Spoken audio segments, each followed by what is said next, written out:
आत्मीय भाइयों और बहनों, आपको पुस्तक सर्वतोमुखी उन्नत गायत्री मंत्र के धी अक्षर की व्याख्या पढ़कर सुना रहे थे। इसी क्रम में सुनाते हैं आपको उन्नत के मार्ग में कठिनाइयाँ। पिछले वीडियो के क्रम में सुनते हैं। साथियों, प्रकृति के नियमों में एक बड़ा ही विचित्र और अद्भुत रहस्य है। एक रहस्य बड़ा ही विचित्र और अद्भुत है। वह यह है कि हर एक विपत्ति के बाद उसकी विरोधी सुविधा प्राप्त होती है। जब मनुष्य बीमारी से उठता है तो बड़ी जोर की भूख लगती है, निरोगता शक्ति बड़ी तीव्रता से जागृत होती है और जितनी थकान बीमारी के दिनों में आई थी वह थोड़े ही दिनों में बड़ी तेजी के साथ पूरी हो जाती है। ग्रीष्म की जलन को चुनौती देते हुए वर्षा की मेघ मालाएं आती और धरती को शीतल शांतिमय हरियाली से ढक देती हैं। हाथ पैर को अकड़ा देने वाली ठंड जब उग्र रूप से अपना जौहर दिखा चुकी होती है तो उसकी प्रतिक्रिया से एक ऐसा मौसम आता है जिसके द्वारा शीत सर्वथा नष्ट हो जाता है। रात्रि के बाद दिन का आना सुनिश्चित है। अंधकार के बाद प्रकाश का दर्शन भी अवश्य ही होता है। मृत्यु के बाद जन्म भी होता ही है। रोग घाटा शोक आदि की विपत्तियां चिरस्थायी हैं। वे आंधी की तरह आती हैं और तूफान की तरह चली जाती हैं। उनके चली जाने के पश्चात एक दैवीय प्रतिक्रिया होती है जिसके द्वारा उस क्षति को पूर्ति के लिए कोई ऐसा विचित्र मार्ग निकल आता है जिससे बड़ी तेजी से उस क्षति की किसी न किसी प्रकार पूर्ति हो जाती है जो आपत्ति के कारण हुई थी। आकस्मिक विपत्ति का सिर पर आ पड़ना मनुष्य के लिए सचमुच बड़ा दुखदायी है। इससे उसकी बड़ी हानि होती है, किंतु उस विपत्ति की हानि से अनेकों गुनी हानि करने वाला एक और कारण है। वह है विपत्ति की घबराहट। विपत्ति कही जाने वाली मूल घटना चाहे वह कैसी ही बड़ी क्यों ना हो, किसी का अत्यधिक घनिष्ठ अनिष्ट नहीं कर सकती। वह अधिक समय ठहरती भी नहीं। वह अधिक समय ठहरती भी नहीं। अपना एक प्रहार करके चली जाती है। परंतु विपत्ति की घबराहट ऐसी दुष्टा पिशाचिनी है कि वह जिसके पीछे पड़ती है और जब तक उस मनुष्य को पूर्णतया निश्चत्व नहीं कर देती तब तक उसका पीछा नहीं छोड़ती।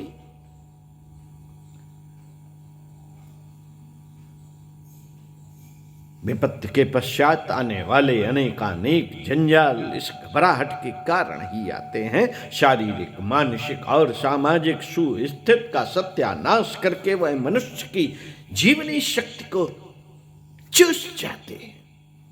आकस्मिक विपत्तियों से मनुष्य नहीं बच सकता। राम कृष्ण हरिश्चंद्र नल पांडव प्रताप शिवाजी गुरु गोविंद जैसी आत्माओं को विपत्ति ने नहीं छोड़ा तो अन्य कोई उसकी चपेटों से बच जाएगा, ऐसी आशा नहीं करनी चाहिए। इस सृष्टि का विधि विधान कुछ ऐसा ही है कि संपत्ति और विपत्ति का लाभ और हानि का चक्र हर एक के ऊपर चलता रहता है। प्रारब्ध कर्म का भोग भुगतने के लिए, ठोकर देकर चेताने के लिए, क्रिया शक्ति मजबूती दृढ़ता और अनुभवशीलता की वृद्धि के लिए या किसी अन्य प्रयोजन के लिए विपत्तियां आती हैं।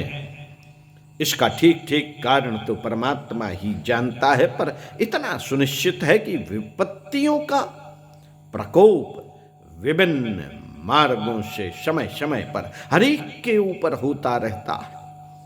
अप्रिय, अरुचिकर एवं असंतुष्ट करने वाली परिस्थितियां न्यूनाधिक मात्रा में हर किसी के सामने आती हैं। इनसे कोई भी पूर्णतया सुरक्षित नहीं रह सकता, पूरी तरह नहीं बच सकता। परंतु यह बात अवश्य है कि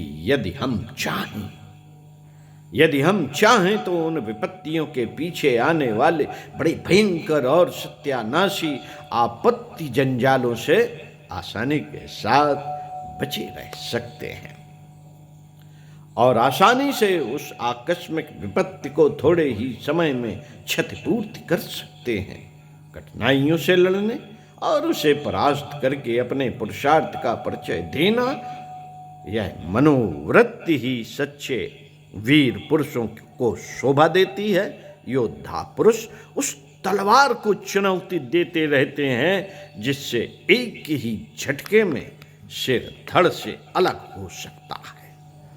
बहादुरों को किसी प्रकार का डर नहीं होता। उन्हें अपना भविष्य सदा ही सुनहरा दिखाई देता है। हतो वा प्राप्यसि स्वर्ग जित्वा वा भोक्ष्यसे महीम् की भावना उनके मन में सदा ही उत्साह एवं आशा की ज्योति प्रदीप्त रखती है। बुरे समय के तीन सच्चे साथी होते हैं, धैर्य, साहस और प्रयत्न। जो इन तीनों को साथ रखता है, धैर्य, साहस और प्रयत्न, जो इन तीनों को साथ रखता है, उसका कोई कुछ नहीं बिगाड़ सकता। कोई कुछ नहीं बिगाड़ सकता। जिसने कठिन समय में अपने मानसिक संतुलन को कायम रखने का महत्व समझ लिया है, जो बुरी घड़ी में भी दृढ़ रहता है, अंधकार में रहकर भी जो प्रकाशपूर्ण प्रभात की आशा लगाए रहता है, वह वीर पुरुष सहज में ही दुर्गमता को पार कर जाता है। मानसिक संतुलन के कायम रहने से न तो शारीरिक स्वास्थ्य नष्ट होता है और न मानसिक गड़बड़ी पड़ती है, न तो उसके मित्र उदासीन होते हैं और न शत्रु उबलते हैं। इस प्रकार स्वनिर्मित दुर्घटनाओं से वह बच निकलता है। अब केवल आकस्मिक विपत्ति की क्षतिपूर्ति का प्रश्न रह जाता है। अत्यधिक उग्र आकांक्षा और पूर्व अनुभव के आधार पर वह अपनी विवेक बुद्धि से ऐसे साधन जुटा लेता है, ऐसे मार्ग तलाश कर लेता है कि पहली जैसी या उसके समतुल्य अन्य किसी की सुखदायक परिस्थिति प्राप्त कर ले। जो बुरे समय में अपने साहस और धैर्य को कायम रखता है, वह भाग्यशाली वीर योद्धा जीवन भर अपनी दुर्भाग्य की शिकायत नहीं कर सकता। कष्ट की घड़ी उसे ईश्वरीय कोप नहीं, वरन धैर्य, साहस और पुरुषार्थ की परीक्षा करने वाली चुनौती दिखाई पड़ती है। वह इस चुनौती को स्वीकार करने का गौरव लेने को सदा तैयार रहता है। दार्शनिक चुर्निंग तोहांग कहा करते थे कि कठिनाई एक विशालकार भयंकर आकृति के किंतु कागज के बने हुए सिंह की समान है, जिसे दूर से देखने पर बड़ा डर लगता है, पर एक बार जो साहस करके उसके पास पहुंच जाता है, उसे प्रतीत होता है कि वह केवल एक कागज का खिलौना मात्र था। बहुत से लोग चूहों को लड़ते देखकर डर जाते हैं, पर ऐसे भी लाखों योद्धा हैं जो दिन रात आग उगलने वाली तोपों की छाया में सोते हैं। एक व्यक्ति को एक घटना वज्रपात के समान असह्य मालूम होती है, परंतु दूसरे आदमी पर जब वही घटना घटित होती है तो वह लापरवाही से कहता है, क्या चिंता है, जो होगा देखा जाएगा। ऐसे लोगों के लिए वह दुर्घटना स्वाद परिवर्तन की एक सामान्य बात होती है। विपत्ति अपना काम करती रहती है, वे अपना काम करते रहते हैं। बादलों की छाया की बात बुरी घड़ी आती है और समयानुसार टल जाती है। बहादुर आदमी हर नई परिस्थिति के लिए तैयार रहता है। पिछले दिनों ऐश आराम के साधनों का उपभोग भी वही करता था और अब मुश्किल से भरे अभावग्रस्त दिन बिताने पड़ेंगे तो इसके लिए भी वह तैयार है। इस प्रकार का साहस रखने वाले वीर पुरुष ही इस संसार में सुखी जीवन का उपयोग करने के अधिकारी हैं। जो भविष्य के अंधकार की दुखद कल्पनाएं कर करके अभी से सिर फोड़ रहे हैं, वे एक प्रकार के नास्तिक हैं। ऐसे लोगों के लिए यह संसार दुखमय नरक रूप रहता है, दुखमय नरक रूप रहा है और आगे भी रहेगा, और आगे भी रहेगा, वैसा ही बना रहेगा, आगे भी वैसा ही बना रहेगा। मित्रों, किसी निश्चित कार्यक्रम पर चलते हुए उस योजना को विफल कर देने वाले कारण कभी कभी उपस्थित हो जाते हैं। किसी प्रमुख संबंधी की मृत्यु, रोग, लड़ाई झगड़े, आर्थिक हानि, विश्वासघात, दुर्घटनाएं, बनाए हुए कार्य का बिगड़ जाना आदि जैसे किसी कारण से निश्चित कार्यक्रम बदलना पड़ सकता है। भविष्य में अधिक परिष्कृत करने और अभावग्रस्त दशा में रहने के लिए विवश होना पड़ सकता है। विक्षोभ और वियोग की पीड़ा में जलना पड़ सकता है। ऐसी गिरी हुई स्थिति आने पर घबराना नहीं चाहिए, बल्कि अपने आप को बदल लेना चाहिए। पहले जैसी स्थिति थी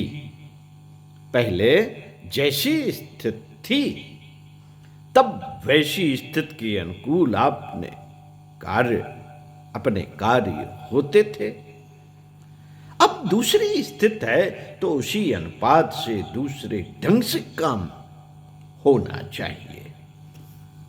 पहले संपन्न अवस्था में रहकर पीछे जो विपन्न अवस्था में पहुंचते हैं, वे सोचते हैं कि लोग हमारा उपहास करेंगे। इस उपहास की शर्म से लोग बड़े दुखी रहते हैं। वास्तव में यह अपने मन की कमजोरी मात्र है। दुनिया में सब लोग अपने अपने काम में लगे हुए हैं। किसी को इतनी फुर्सत नहीं कि बहुत गंभीरता से दूसरों का उपहास या प्रशंसा करें। लोगों को इतनी मात्र आलोचना या उपहास के भय से अपने आप को ऐसी लज्जा में डुबोए रहना मानो कोई अपराध किया हो, मनुष्य की बड़ी भारी भूल है। चोरी करने में बुराई, दुष्टता, नीच कर्म, पाप या अधर्म करने में लज्जा आनी चाहिए। यह कोई लज्जा की बात नहीं कि कल 10 पैसे थे, आज 2 रह गए। कल संपन्न अवस्था थी, आज विपन्न हो गई। पांडव एक दिन राजगद्दी पर भी शोभित थे। एक दिन उन्हें मेहनत मजूरी करके अज्ञातवास में पेट भरने और दिन काटने के लिए विवश होना पड़ा। राणा प्रताप और महाराजा नल का चरित्र जिन्होंने पढ़ा है, वे जानते हैं कि वे प्रतापी महापुरुष समय के कुचक्र से एक बार बड़ी दीनहीन दशा में भी रह चुके हैं, पर इसके लिए कोई विज्ञ पुरुष उनका उपहास नहीं करता। मूर्ख और बुद्धि तीनों मूर्ख और बुद्धि हीनों के उपहास का कोई मूल्य नहीं। उनका मुंह तो कोई बंद नहीं कर सकता। वे तो हर हालत में उपहास करते हैं। इसलिए हंसी आने के झूठे भय को कल्पना में से निकाल देना चाहिए, और जब विपन्न अवस्था में रहने की स्थिति आ जाए तो हंसते हुए बिना किसी भय, संकोच, झिझक एवं ग्लानि के उसे स्वीकार कर लेना चाहिए। कोई योजना निर्धारित करने के साथ साथ यह भी ध्यान रखना चाहिए कि निश्चय कार्यक्रम में विघ्न भी पड़ेंगे, पड़ सकते हैं, बाधा भी आ सकती है, कठिनाइयों का सामना करना पड़ सकता है। उन्नत का मार्ग खतरों का मार्ग है। उन्नत का मार्ग खतरों का मार्ग है, जिसमें खतरों से लड़ने का साहस और संघर्ष में पड़ने की क्षमता हो, उसे ही सिद्धि के पथ पर कदम बढ़ाना चाहिए। जो खतरों से डरते हैं, जिन्हें कष्ट सहने से भय लगता है, कठोर परिश्रम करना जिन्हें नहीं आता, उन्हें अपने जीवन को उन्नतशील बनाने की कल्पना नहीं करनी चाहिए। अदम्य उत्साह, अटूट साहस, अविचल धैर्य, निरंतर परिश्रम और खतरों से लड़ने वाला पुरुषार्थी ही जीवन का किसी जीवन को सफल बना सकता है और किसी का जीवन भी सफल बना सकता है। इन्हीं तत्वों की सहायता से लोग उन्नत के उच्च शिखर पर चढ़ते हैं और महापुरुष कहलाते हैं। पंडित श्री राम शर्मा आचार्य। ओम शांति। साथियों, पढ़ते रहिए कुछ अच्छा और सुनते रहिए कुछ अच्छा। गायत्री मंत्र जपना तो ठीक है, पर गायत्री मंत्र का अर्थ, एक एक अक्षर का अर्थ जानकर यदि उसे जीवन में उतार लिया जाए तो साथियों कोई कारण नहीं कि जीवन में हम जैसे हैं, जिस स्थिति में हैं, वहाँ स्वर्गीय वातावरण ना उत्पन्न हो जाए। साथियों, मिलते हैं अगले वीडियो में। तब तक के लिए चिंतन मनन जरूर कीजिए।